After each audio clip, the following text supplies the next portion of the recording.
Ini adalah hari ke-10 trip umrah kami. So hari ini kita akan berziarah di sekitar Masjid Nabawi, dan di sebelah petang kami ada trip ke Badar.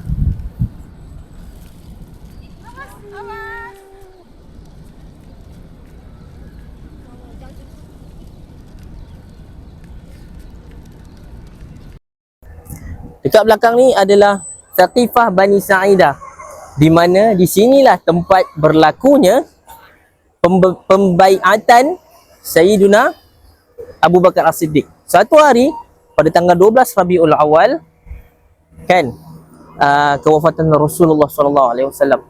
Di Saqifah Bani Sa'idah kecoh pertemuan Muhajirin dan Ansar. Bertanyakan untuk mencari siapa pengganti Rasulullah ni untuk memimpin umat lepas ni. Kan dekat sini. Ansar beritahu sampai satu ketika dan masing-masing dah naik tocang. Ansar kata, kalau macam tu kamilah yang layak memimpin. Kalau tak kerana kami, kamu Muhajirin tak akan dapat duduk kat sini. Kan? Kalau tak sebab kami terima kamu. Wah, Muhajirin pun membalas lah. Muhajirin kata, kalau tak disebabkan kami bawa Rasulullah daripada Mekah berhijrah ke sini, kamu takkan dapat agama yang sekarang ni. Dia orang kata kan. Kemudian seorang sahabat pergi beritahu Sayyidina Abu Bakar dengan Sayyidina Omar. Berjalanlah Sayyidina Omar dan Abu Bakar berjalan pergi sampai Saqifah Bani Sa'idah. Saya terjemah. Kemudian Sayyidina Abu Bakar kata, apa pasal ni? Kan, ini apa pasal ni? Masing-masing beritahu sekian. Lepas tu Sayyidina Abu Bakar kata, oh kalau macam tu saya ada calon. Siapa calonnya? Saya melantik Umar Al-Khattab. Kenapa pula Umar Al-Khattab? Kan, kenapa dia pula yang nak dilantik sebagai khalifah? Kemudian Sayyidina Umar kata, banyak sebab. Di terjemah bahasa kita tahu, Sayyidina Umar tak cakap macam tu. Terjemah, bagi faham, bagi hidup cerita. Sayyidina Abu Bakar kata, Sayyidina Umar satu-satunya sahabat yang mendapat hadis direct daripada Rasulullah. Rasulullah kata, kalau ada Nabi selepas aku, Umar lah orang dia, disebabkan kecerdasan Sayyidina Umar Al-Khattab. Dan kemudian poin yang kedua, Sayyidina Abu Bakar bagi banyaklah poin. Poin yang kedua, Sayyidina Abu Bakar kata, Sayyidina Umar lah dalam kalangan sahabat dijuluki dengan pendahulu wahyu. Sahabat yang mendahului wahyu. Bukanlah Sayyidina Umar kata wahyu turun, no, tapi connection Sayyidina Umar dengan Quran, hati tu akrab. Antara salah satunya apabila Rasulullah nak solatkan Abdullah bin Ubay bin Salul, bapa sekali munafik. Kan Rasulullah nak solat, Sayyidina Umar tahan. Ya Rasulullah, betul nak solatkan ni Sayyidina betul nak solatkan Abdullah ni? Dia ni munafik Rasulullah. Rasulullah jalan. Sekali lagi ditahan. Rasulullah, betul ni nak solatkan ni sekali lagi ni. Ni munafik ni. Rasulullah sehinggalah sampai di depan jenazah, turun ayat Quran yang mengharamkan untuk solat jenazah untuk orang munafik. Ayat 84 surah At-Taubah. Baik. Kemudian Sayyidina Umar kata, kalau macam tu saya lagi ada calon. Siapa calon kamu? Ni Abu Bakar. Kenapa pula Abu Bakar? Cuba tengok subuh tadi, siapa yang jadi imam? Abu Bakar lah. Tapi Sayyidina Abu Bakar waktu Rasulullah di hujung hayat di bulan Safar macam tu kan, berapa kali dah kerap lah Rasulullah Sayyidina Abu Bakar menjadi imam. Kemudian kata Sayyidina Umar, bila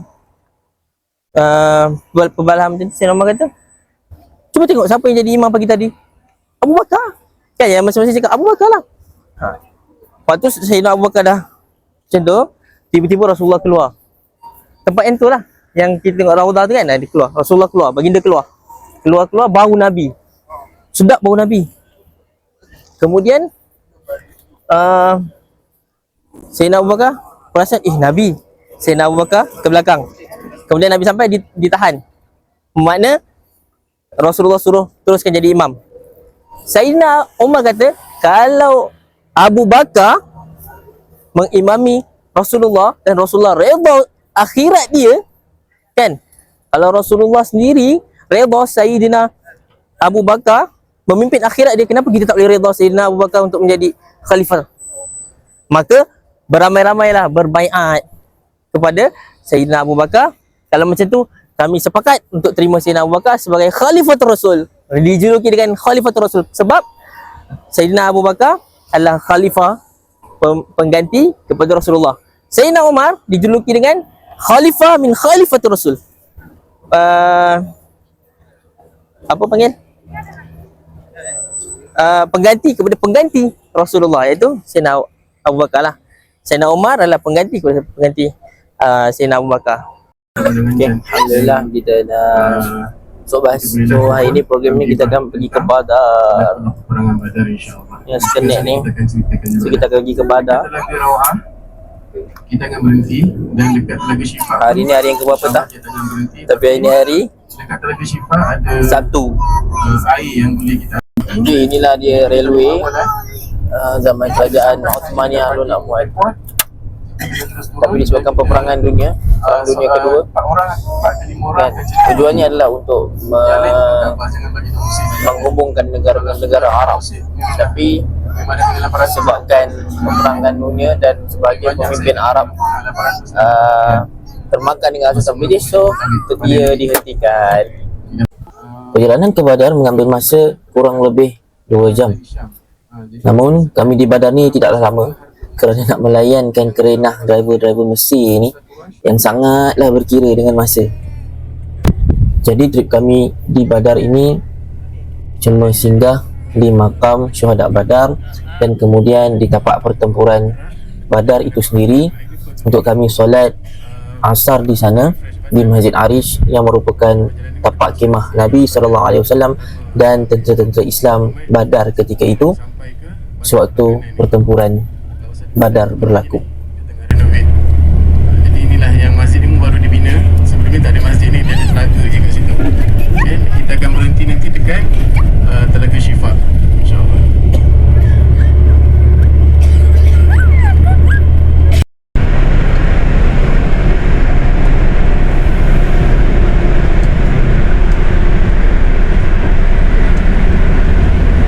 Alhamdulillah kita dah sampai dekat Telaga Syifa atau Bi'ru Syifa, telaga yang pernah disinggah oleh Rasulullah sallallahu alaihi wasallam.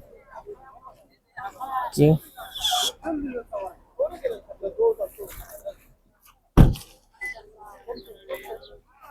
Sewaktu dalam perjalanan ke Badar atau pulang ke Badar. Alhamdulillah kita dah sampai ke Badar. Kita dah sampai ke makam syuhada Badar.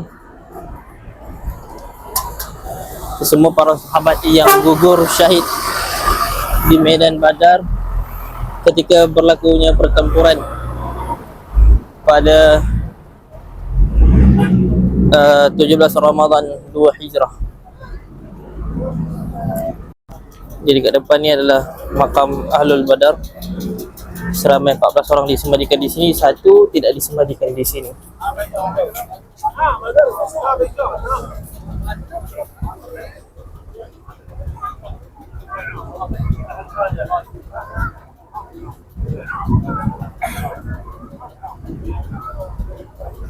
Alhamdulillah kita dah habis ziarah makam Ahlul Badar, syuhada Badar.